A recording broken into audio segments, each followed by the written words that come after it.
Hello, my name is Mary, and I'm currently involved in a collaborative effort with my husband, Samuel, at his family-owned business. The enterprise, led by my father-in-law, Liam, is a cozy and welcoming small-scale company with a workforce of about 6 individuals.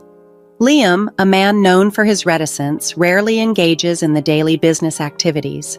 Instead, it's Samuel who's likely to be the next president, showing his commitment by tirelessly engaging with clients and driving forward new projects, which underscores his dedication to the growth of the company.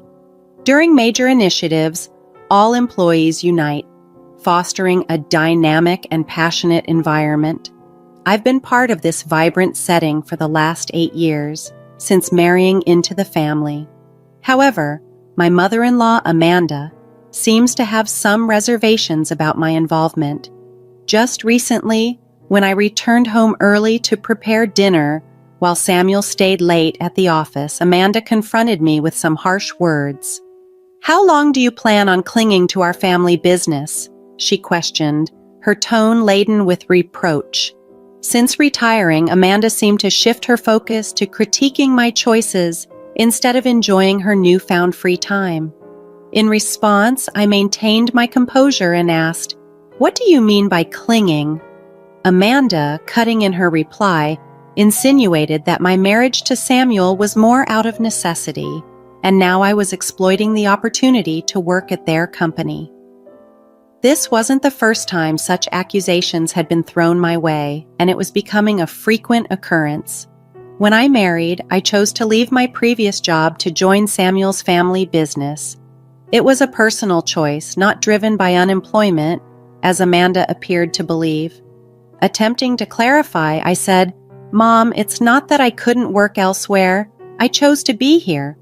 But her dismissive response showed a clear misunderstanding, as she seemed convinced of her perceived insights into my motives.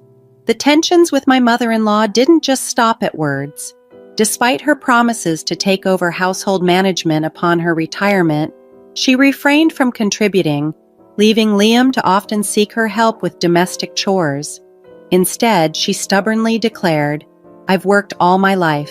Now it's the daughter-in-law's turn to handle the household duties." Thus, the responsibility frequently landed on me to manage the dinner preparations and the subsequent cleanup. One afternoon, I gathered my courage to discuss a household issue that had been weighing on me. "Amanda," I began hesitantly, "I've noticed that dishes often remain unwashed in the sink. It would help if you could tidy up after your meals." My cautious approach, however, only ignited a fiery reaction from her. She lashed out, accusing me of overstepping my boundaries and questioning my right as a daughter-in-law to impose rules in her home. Caught in this draining exchange, I was conscious of the time slipping away. If I didn't start dinner soon, our meal would be delayed significantly. Despite my growing frustration, I managed to maintain my calm. "Mom, let's continue this conversation later," I suggested, hoping to momentarily ease the tension and turn my attention to preparing dinner, as it seemed likely we would eat late tonight. Amanda, seemingly cooled by my proposal, withdrew to the living room, leaving me alone with my thoughts amidst the sounds of clattering kitchen utensils. Both Liam and Samuel were no strangers to Amanda's abrasive treatment towards me. They tried to intervene whenever they witnessed it, although their attempts seemed to have little impact. Each time they addressed the issue, their expressions showed deep concern and frustration, reflecting their earnest desire to foster harmony within our family dynamic. Ironically, whenever Liam and Samuel admonished Amanda for her behavior, it only redirected her anger towards me, intensifying her hostility. Her usual calm and gentle demeanor would twist into contempt, her tone slicing deeper than ever. Though I had never endured physical violence, the emotional impact of Amanda's words was profound. The support from Liam and Samuel was my refuge, helping me to somewhat withstand Amanda's biting remarks. That support was tested on one particularly difficult morning. After cleaning up from breakfast and preparing to leave for work amidst the morning rush, Amanda suddenly exclaimed, "Oh my, what a mess! A trash heap here!" And without any warning, she doused my handbag with a bucket of water. I stood frozen, a mix of shock and anger rendering me speechless. "What are you doing, Amanda?" I managed to utter, my voice trembling with disbelief. Amanda's response was dismissively flippant, akin to that of a mischievous child. "Oh, was that your stuff? I thought it was just a big piece of trash." Her casual dismissal only fueled my fury. "Even if you thought it was trash, who pours water on it?" I protested, struggling to understand her callous disregard. In the morning light illuminating our living room, I found myself sitting opposite Amanda, her expression icy and determined as though she had resolved to take a drastic step. "What kind of reasoning is that? Now the carpet is soaked, and what about the vacuum cleaner?" My words tumbled out, mingled with confusion and frustration, as I hurriedly removed the water-soaked items from my bag, important documents for work laid out on the table to dry. Amanda looked back at me with a chilling nonchalance, her face betraying neither remorse nor concern for the upheaval she'd caused. "You don't need to go to work anymore," she stated flatly. I was utterly baffled by her declaration. "Excuse me?" My reply was heavy with disbelief and shock. Amanda's next words felt like a sharp stab to my heart. "You've been clinging to this house for 8 years, but today I can finally get rid of you." Her voice was filled with a venom and resolve I had never witnessed in her before. My mind spun, sorrow swelling within me. "Getting rid of me?" I echoed, disbelief coloring my tone. "She made me feel like an utter outsider in this family. My daughter is joining the company, so we need you to leave. Today's your last day. All you have to do today is bow your head to your father-in-law and Samuel, apologizing for all the trouble you've caused." Her mocking laughter added salt to my wounds. She was leveraging my position at work to oust me. I had poured years into that job, building both respect and cherished memories. Shocked and heartbroken, I struggled to grasp the harshness of her decree. I had committed myself to this family, yet it seemed my sacrifices were meaningless to her. "Are you sure about this? Wasn't Emma working in a clothing store in Philadelphia?" I questioned, my voice reflecting my confusion and concern. My role was more than just a paycheck. It was my path to personal fulfillment.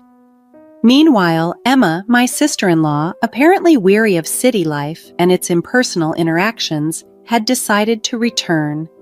She said she was tired of dealing with the cold people of Philadelphia, so I told her once she comes back home, I have a job ready for her, Amanda explained with a finality that left little room for argument.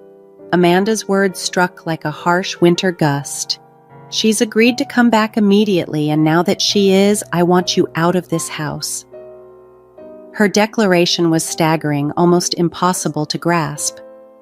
With a single sweeping decision, she was prepared to uproot my life, completely disregarding my role within the family. Without a chance for any discussion, she coldly presented me with an envelope. "I've written your resignation letter," she announced, effectively banishing me from our home. At that moment, my heart shattered. Years of dedication and togetherness were dismissed as trivial, like a discarded piece of paper. Her actions tore at the fabric of our family bond, leaving it irreparably damaged. With a heavy heart, I made the short 5-minute walk to the company, a path I had trodden countless times, but never with such a tumult of emotions under the cool morning sky. Each step felt laden with the gravity of the unfolding situation. Upon entering the office, I shared with my father-in-law Liam and my husband Samuel. I relayed Amanda's harsh ultimatum. Their expressions blended shock with restrained anger, yet they remained composed. Amidst the turmoil, they tentatively suggested that perhaps it was time for me to step away, to demonstrate to Amanda the real impact of her demands. This idea plunged my heart into further chaos, After years of relentless work at our family business, the notion of taking a break, longer than the brief holidays of Thanksgiving or Christmas, felt both alien and enormous. Encouraged by Samuel and Liam's supportive words, "Why don't you spread your wings for a change?" I resolved to take a short trip. As I packed, my mind was awash with reflections on my life, the choices I had made, and what the future might hold. Meanwhile, my sister-in-law Emma, who was supposed to replace me at the company, arrived shockingly late at 2 p.m. Her lackadaisical approach left Samuel and Liam bewildered and frustrated. Despite their efforts, Emma showed little interest in grasping the intricacies of the business. Hearing of this, a wave of anxiety washed over me concerning the company's future, even as I looked forward to my journey. Departing without another encounter with Amanda, I quickly set off. As the train pulled away, I gazed out at the shifting landscape, allowing myself to reflect on my past and present. The journey offered not just a physical distance, but a moment to breathe and consider the path laid out before me. As I savored the local seafood specialties during my journey, my thoughts often drifted to my family and our business. I was deeply engrossed in these reflections on the 5th day of my retreat when my serenity was abruptly disrupted by a tearful call from Emma. "What's going on? Mom said it was an easy job just sitting in a chair, but Samuel and Dad are acting like I can't do anything right," she lamented. Her words, likely echoing the assurances given by my mother-in-law, caught me off guard. Despite the leisurely pace of my days, I knew it was time to address the reality of the situation. "So, Emma, how proficient are you with computers?" I inquired, sensing her hesitation. "Well, I usually watch videos online and play games too," she responded, her answer hinting at her limited technical expertise. Curious about her capabilities, I probed further into her familiarity with software tools like Word or Excel. Her puzzled response was unexpected, considering her background in the Philadelphia apparel industry, where tasks like tracking sales and managing inventory would have necessitated basic computer skills.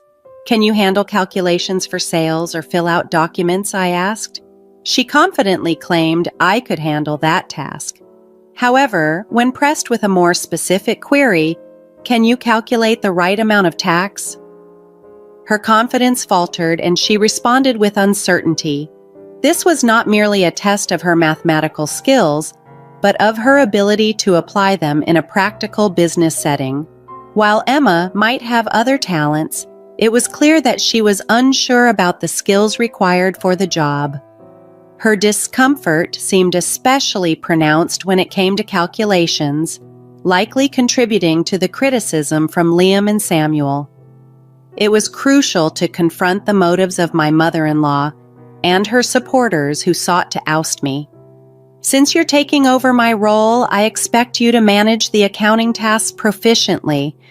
Be mindful of email etiquette. A casual tone that might be suitable for friends is entirely inappropriate for business communications. Also, you'll be responsible for scheduling staff shifts. Our team is small, but we take everyone's requests for time off seriously, so ensure not to prioritize your convenience over theirs," I advised her firmly. As I continued to outline the responsibilities, I could hear Emma sobbing on the other end of the line. It was a tough conversation, but necessary to ensure she understood the reality and the expectations of the role she was stepping into. "But I thought I wouldn't have to do much." Emma abruptly ended the call, clearly overwhelmed by the tasks at hand.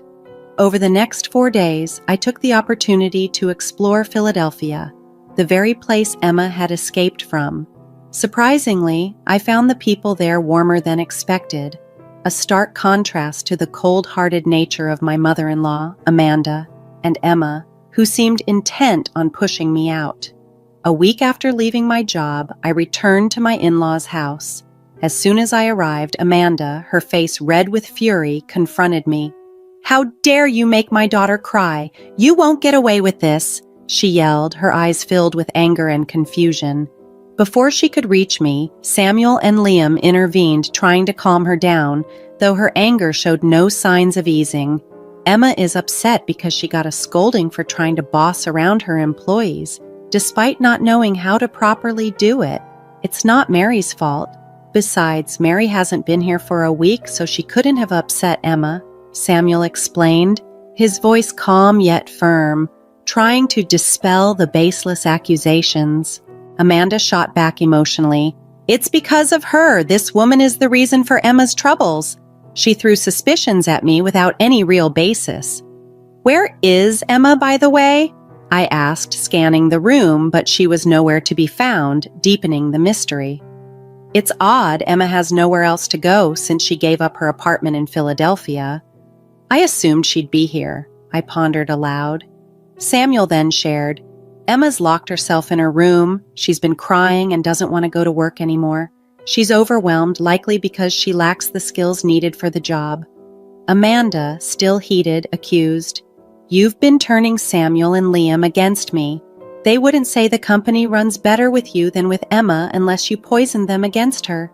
Samuel sighed deeply, clearly tired from the ongoing family drama and his futile attempts to clear up misunderstandings. Mom, he began again, hoping to clarify. It might sound unusual, but Mary is exceptional at her work. She's certified in bookkeeping, her secretarial skills are top-notch, and she's even studied Spanish and studied abroad. She handles all our multilingual communications at the company, he said with a hint of pride. Amanda looked surprised, obviously unaware of my qualifications and contributions. That sounds like something out of a TV show, she muttered. Reflecting, I shared, in college, I was so focused on getting various certifications and immersed in my studies that I hardly had time for social activities or romance. It was then that I met Samuel when he visited my company for business, and I found myself recounting the story of how we first met, trying to bridge the gap between the misunderstandings and the reality of our lives. However, I realized Amanda wasn't interested in hearing about my qualifications or past achievements, so I steered the conversation back to the present situation. In a nutshell, I handled a wide range of tasks at the company, from accounting and scheduling to liaising with other companies and managing employee shifts, I explained, outlining the broad scope of my responsibilities. Samuel added, The work environment has been much better compared to when you were more involved, Mom. His comment left Amanda visibly surprised. Just then, Liam, Samuel's father, interjected with a surprising revelation. We're considering shutting down the company soon. Emma made a significant mistake. Instead of preparing some documents, she chose to handle phone calls because she thought it would be more fun. While we were away, she ended up being rude to an important contact from another company, which could have serious repercussions. I was stunned, covering my mouth with my hand in shock. I can't believe Emma would do something like that, I murmured, filled with disbelief and dread at the thought of how her actions could potentially lead to the company's downfall. However, as I was absorbed in these anxious thoughts, the story took another unexpected turn. When I explained our situation, the president of the other company suggested it might be time to consider merging. He expressed interest in absorbing our family business, Liam continued. This was an unforeseen yet hopeful development. A merger could stabilize our customer base, something Samuel had been striving towards through his diligent efforts in sales. This news brought a sense of relief to Samuel and Liam, but not to Amanda. Suddenly she objected, That's not acceptable. Samuel must become the president. This company is ours, isn't it? He's not going to be just an employee, Amanda exclaimed passionately, unable to accept the possibility of losing the prestige associated with owning a company. Her outburst caught the attention of Emma, who came downstairs to see what the commotion was about. Amidst the chaos, Liam spoke up with a calm but decisive tone. I am divorcing you. You've not only resisted change and neglected your duties at home and to the family, but I've also learned of your escapades with younger men. I can't support such behavior any longer. This announcement was a shock to everyone, especially Samuel and me. Liam then took out some divorce papers and a photo of Amanda, with a young man from a shelf in the living room, placing them on the table. "If you sign these divorce papers now and take your belongings, I won't pursue alimony. Trying to get any money from you would be pointless," he stated firmly. "How can you say that? Haven't I devoted myself to this house all these years?" Amanda protested. "Have you done any real housework in the last 8 years? Does spending someone else's money on young men count as devotion to this house?" Liam countered, his voice revealing a rare frustration. This was the first time we saw such a stern side of Liam, usually mild-mannered as he addressed the deep-seated issues that had been simmering within the family. In the tumultuous family drama, the sight of Liam, usually so composed and restrained, visibly upset, was a shock to everyone, especially Emma, who had just entered the living room. Her body shook slightly, a clear sign of her astonishment and fear. "Emma, this involves you two," Liam declared, his voice firm and resolute. "You came back because you failed to make it on your own in Philadelphia. Now you can't even manage to secure a job here, yet you parade around as if you're above everyone. Ultimately, you've stopped trying to work at all. It seems you've picked up some bad habits of escapism. It's time for you to leave this house as well." Emma was stunned, her face a mix of confusion and denial. "Wait a minute, Dad. Maybe Mom has her issues, but I'm still your daughter, right?" she protested, her voice desperate as she tried to cling to her place in the family hierarchy. Amanda, feeling the sting of her daughter's words, expressed her shock. "Are you betraying me now, Emma?" she accused, her voice tinged with hurt and disbelief. As tensions escalated, Liam quickly intervened to prevent further conflict. "To avoid more trouble, I've arranged for you both to stay with an acquaintance until you find your footing again. They will be here shortly to pick you up. Please get your essential belongings ready," he instructed, his tone leaving no room for argument. With heavy hearts and no other viable options, Amanda and Emma packed their belongings. Shortly after, an acquaintance of Liam, who managed a factory with living accommodations, arrived to escort them to their new temporary home. In the meantime, Samuel, Liam, and I took the opportunity to inform our employees about the impending merger of our company with a larger corporation, preparing them for the changes and new challenges ahead. Amid these significant life adjustments, I discovered that I was pregnant. I shared the joyous news with the president of the company acquiring ours, who responded enthusiastically and promised to arrange a suitable replacement for my position, ensuring a smooth transition. With the promise of new beginnings and the anticipation of our growing family, Samuel and Liam dedicated themselves even more passionately to their work, inspired by the bright future ahead.